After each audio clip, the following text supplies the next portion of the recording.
Hola, ¿qué tal? Soy el Dr. San Agustín y en este vídeo voy a hablar sobre la enfermedad renal crónica.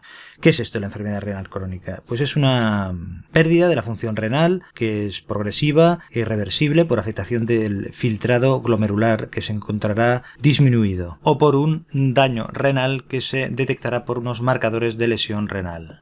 El término enfermedad renal crónica se utiliza con mayor frecuencia que el de insuficiencia renal crónica porque el de enfermedad renal crónica es más inclusivo. Y el término crónico se utiliza cuando la duración de esta disminución del filtrado glomerular o este daño renal dura más de 3 meses. Concretamente, podemos tener dos criterios diagnósticos. Uno es el que he dicho de disminución del filtrado glomerular a menos de 60 mililitros por minuto durante más de 3 meses, que puede estar asociado a marcadores de daño renal o no. O un segundo criterio que es el que haya marcadores de daño renal durante más de 3 meses y ya digo que puede ir con afectación o no del filtrado glomerular. Estos marcadores de daño renal pueden definirse como anomalías o alteraciones a nivel de la sangre, que, por ejemplo, la elevación de la creatinina, alteraciones de la orina, pues el que haya hematuria o microalbuminuria, proteinuria, cilindruria, o que haya alteraciones en la ecografía renal. Y también otro criterio de daño renal sería el que hubiera anomalías anatomopatológicas a nivel de biopsia renal. Teniendo en cuenta esta definición, en la que hay una disminución de la función renal o hay un daño renal que ya de hecho causa esta disminución de la filtración o que puede llegar a causarlo, podemos deducir posibles consecuencias si sabemos cuáles son las funciones del riñón. ¿Y qué funciones son estas? Pues en primer lugar la eliminación de productos de desecho como la creatinina o la urea. En segundo lugar tenemos la regulación del equilibrio electrolítico como regular el volumen de agua en el organismo, sodio, potasio, calcio, fósforo, magnesio. Después tenemos una regulación del equilibrio ácido-base, del pH en la sangre, y también una función hormonal, la producción de eritropoyetina, el metabolismo de la vitamina D, el sistema renina, angiotensina, aldosterona, que son 3 hormonas que también son muy importantes, también la hormona PTH o la hormona ADH que también intervienen en la actividad fisiológica renal. Bueno, ¿y en qué consiste esto del filtrado glomerular? Ya expliqué un poquito la fisiología renal y la anatomía en un par de vídeos sobre la circulación renal y la nefrona y la relación con los diuréticos. Dejo arriba un enlace a la lista de reproducción.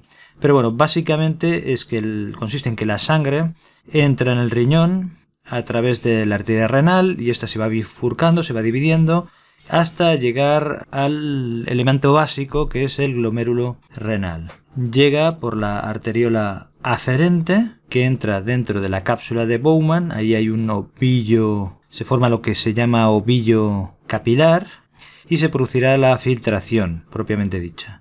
Y después saltará la sangre a través de la arteria eferente. Cuando se da la filtración, lo que es filtrado pasa hacia el túbulo renal y al final saldrá en forma de la orina. Esto básicamente. Entonces la velocidad a la que se produce esta filtración es lo que llamamos filtrado glomerular o tasa de filtrado glomerular, que normalmente en personas normales está entre 100 y 120 mililitros de líquido filtrado por minuto en una superficie de 1,73 metros cuadrados de superficie corporal. Este es un concepto básico que hay que tener claro para entender el tema de la enfermedad renal crónica o la insuficiencia renal crónica, bueno, y también la aguda. ¿Y cómo clasificamos la enfermedad renal crónica? Pues se hace según una tabla en la que ponemos en la columna los estadios según el filtrado glomerular y en la fila según la albuminuria.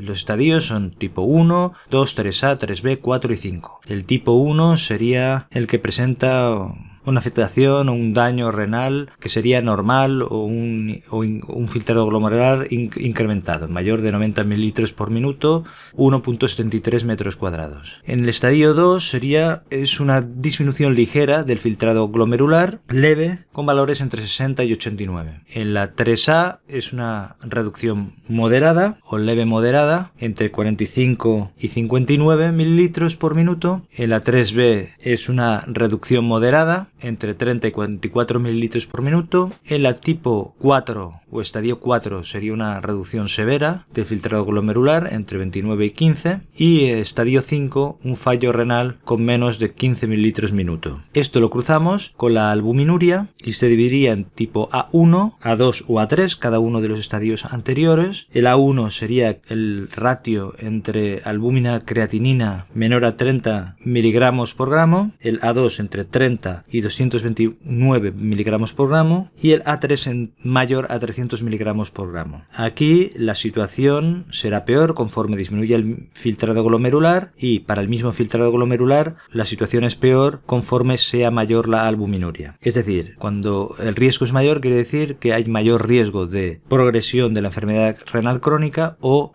que aumenta el riesgo cardiovascular.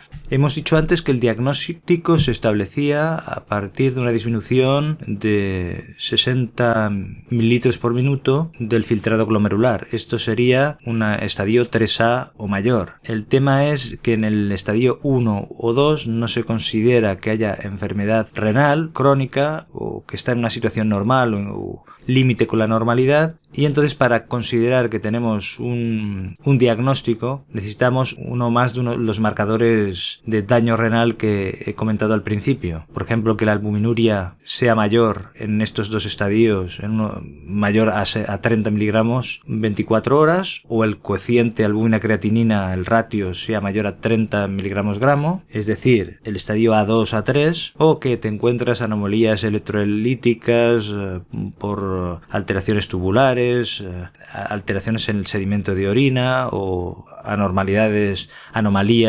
anatomopatológicas o en las pruebas de imagen, la ecocardio por ejemplo, o historia del trasplante renal, que entonces ya se podría hacer el diagnóstico. Aquí lo importante es tener en cuenta que no solo es necesario saber el filtrado glomerular, sino también que se ha de tener en cuenta, es muy importante, el nivel de albuminuria. ¿Y por qué se produce la enfermedad renal crónica? Pues básicamente las causas principales son la hipertensión y la diabetes. Después también tenemos la edad avanzada, es decir, con el paso del tiempo se va afectando de forma natural la función renal.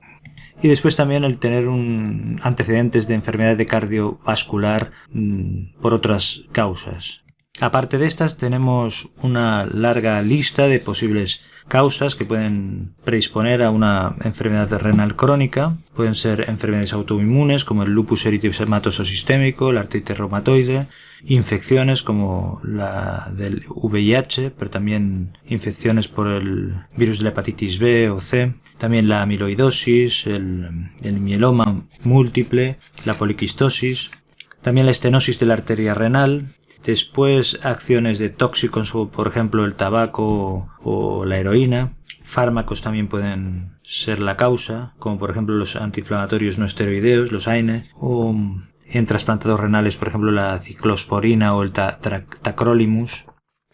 Y podemos seguir con la lista, pero básicamente hay que tener en mente la hipertensión y la diabetes. Entonces, ¿por qué mecanismos se desarrolla esta enfermedad renal crónica? Ya hemos dicho que hay unas causas que son más frecuentes, como la hipertensión y la diabetes, que causarán una lesión progresiva específica, pero no entraremos en esto, sino en el mecanismo general. Lo que ocurre es que hay una pérdida de nefronas, y esta disminución de nefronas, de aumento de nefronas lesionadas, dará lugar a una disminución de la función renal, pero hay unos mecanismos de compensación que lo que hacen es que pueda llegar a haber hasta una pérdida de un 70% de la masa renal, manteniéndose el paciente asintomático. Entonces, ¿qué mecanismos de compensación son estos? Pues si pensamos un momento, si la sangre que llega a estas nefronas lesionadas no se puede filtrar, lo que ocurrirá es que ese flujo de sangre irá hacia las nefronas que estén sanas.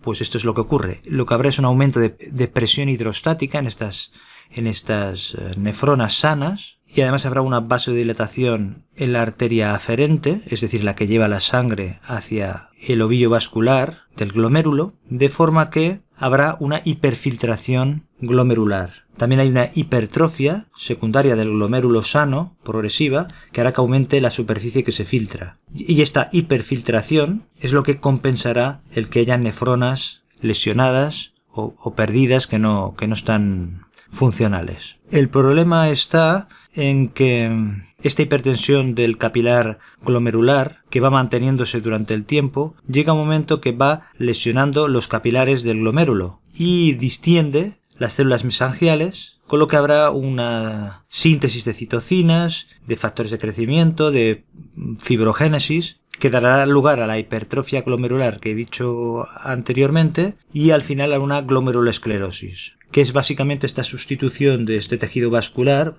por un tejido conjuntivo o un tejido cicatricial. ¿Y cuál es la consecuencia de esto? Pues que si por el efecto de compensación va habiendo en las nefronas que están sanas una glomerulosclerosis progresiva, lo que ocurrirá es que esto hará que haya una mayor hiperfiltración en las nefronas sanas y se dé un círculo vicioso por el cual habrá cada vez más progresión en el daño renal o en la lesión renal, que es independiente de las causas primarias, estas de las que hemos hablado, de enfermedad renal crónica. A su vez, estos cambios inducen proteinuria, hipertensión arterial y también lesiones en la zona túbulo intersticial que a su vez contribuyen a dañar también las células mesangiales, las células tubulares y a que haya una síntesis de citoquinas y células y moléculas proinflamatorias que hagan que el proceso vaya evolucionando hacia un mayor deterioro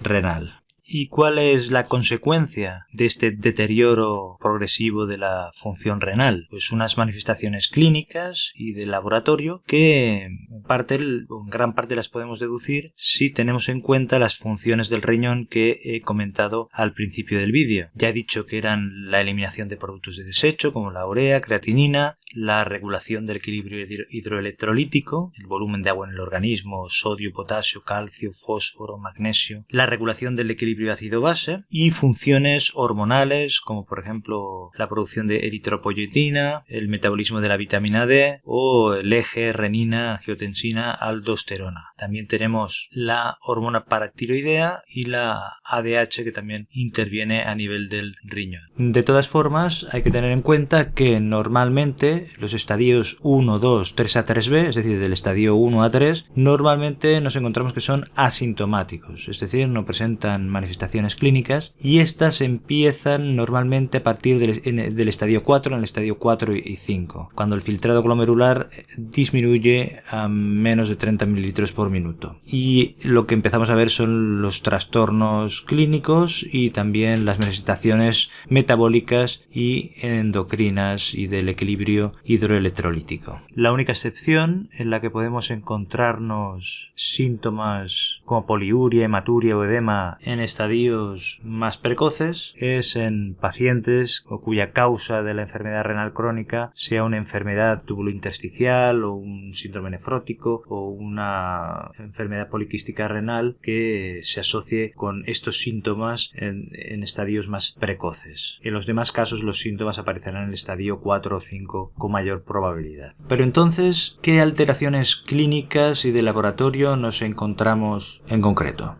En primer lugar, lo que nos encontraremos será una imposibilidad de eliminar de forma adecuada productos de desecho como la urea y la creatinina, y esto dará lugar a un acúmulo de estos en sangre. Al acúmulo de estos productos nitrogenados en sangre se le llama azotemia. Tradicionalmente los síntomas generales que se le atribuyen suelen ser las náuseas, la anorexia, es decir, la pérdida de apetito, y conforme se va acumulando en sangre esta urea o estos productos de desecho, nos encontraremos con síntomas más graves, como por ejemplo la afectación del sistema nervioso, con síntomas como la asterixis, que es un temblor, un aleteo de la mano cuando el paciente extiende sus muñecas y sus dedos, y conforme esto se progresa podría llegar a dar lugar a una situación de coma y de muerte. En el corazón, estos productos tóxicos pueden dar lugar a pericarditis, que se puede complicar con un taponamiento cardíaco que puede dar lugar a la muerte. También pueden afectar a las plaquetas, dando lugar a hemorragias, y a veces se pueden depositar cristales de urea en la piel con piel seca y prurito. En cuanto a el equilibrio hidroelectrolítico, la disminución del filtrado glomerular dará lugar a una mayor retención de agua y de sodio en el organismo, y esto tiene como consecuencia el que haya un aumento de la presión arterial y también el que haya edemas periféricos o que se puedan dar. Otro ion que se afecta es el potasio. Es típico que esta disminución del filtrado glomerular dé lugar a una hiperpotasemia o hipercalemia, de forma que este aumento del potasio dará lugar a una debilidad muscular y a afectaciones cardíacas que se pueden detectar con el electrocardiograma, como por ejemplo pueden ser ondas T picudas y simétricas y estrechas, un aplanamiento de la onda P, prolongaciones del intervalo PR, QRS ancho, y en casos graves pueden llegar a dar lugar a fibrilación ventricular o asistolia. Otra función que tiene el riñón, por ejemplo, es intervenir en el metabolismo de la vitamina D y el metabolismo fosfocálcico, de forma que disminuye la producción de 1,25-dihidroxivitamina D, que es el calcitriol. Este se produce a nivel de túbulo proximal a partir del calcidiol producido en el hígado. ¿Qué ocurre cuando hay una insuficiencia renal, cuando hay una disminución del filtrado glomerular suficientemente intenso? Pues que disminuye la producción del calcitriol, que actúa a nivel del intestino absorbiendo calcio. Disminución de calcitriol implica entonces una disminución del calcio en la sangre. Esto tiene como consecuencia que al disminuir el calcio, al haber una hipocalcemia, se estimula la hormona paratiroidea, la PTH. El problema es que la PTH es una hormona que actúa a nivel de los huesos, decalcificándolos para aumentar el nivel de calcio en sangre, de forma que estos huesos se tornarán más frágiles, más débiles, y a esto se le llama osteodistrofia renal, que es secundaria a un hiperparatiroidismo secundario a una hipovitaminosis D, o sea, una disminución del calcitriol que hemos comentado. Otro ion que también se ve afectado y está directamente relacionado con el calcio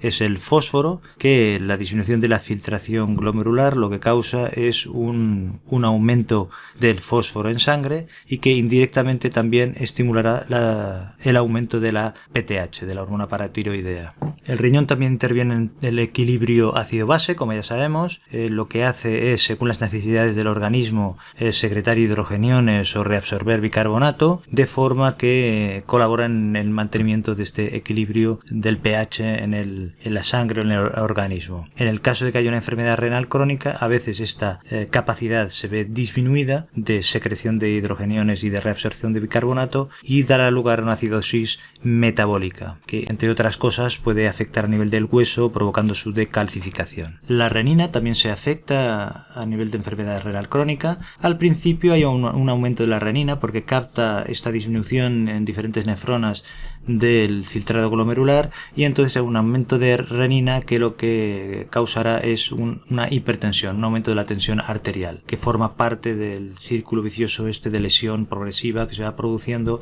después en las nefronas sanas por el mecanismo de compensación. El problema es que cuando llegamos a fases terminales la renina también empezará a disminuir, habrá una disminución de producción de renina y esto dará lugar a una hipotensión, una disminución de la presión arterial.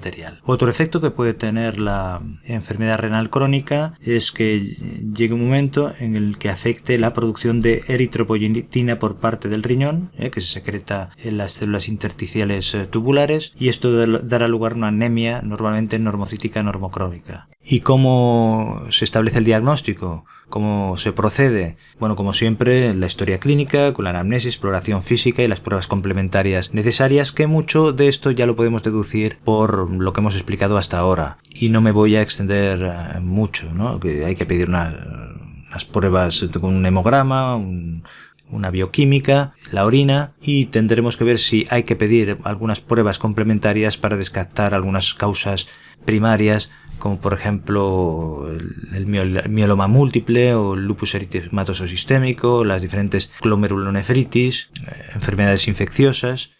Después tenemos las pruebas de imagen, que normalmente se pedía en la ecografía renal, y luego ya pues habrá que ver si hay que pedir TACs o resonancias o biografías o otras pruebas complementarias. Después tenemos ya el estudio anatomopatológico, que sería a través de una biopsia percutánea renal y puede dar alguna información adicional.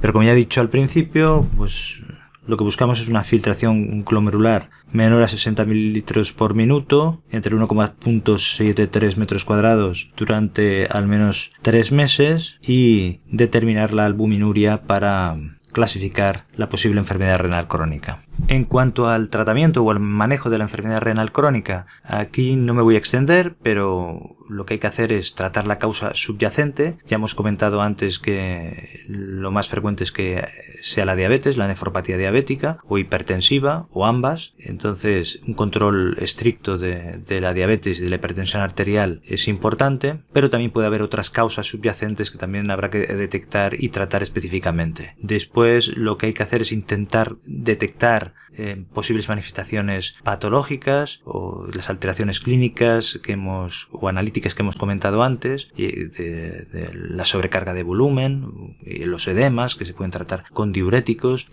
de ASA, por ejemplo, o las alteraciones iónicas como la hipocalcemia, el hiperparatiroidismo, la hiperpotasemia, la hiponatremia, la hiperfosforemia, la anemia, la acidosis metabólica. Esto habrá que tratarlo, y también las manifestaciones urémicas. Muchas veces, cuando la situación empieza a ser más grave y empieza a haber más manifestaciones importantes, pues la única solución es la terapia sustitutiva con la diálisis o, en último término, con el trasplante renal.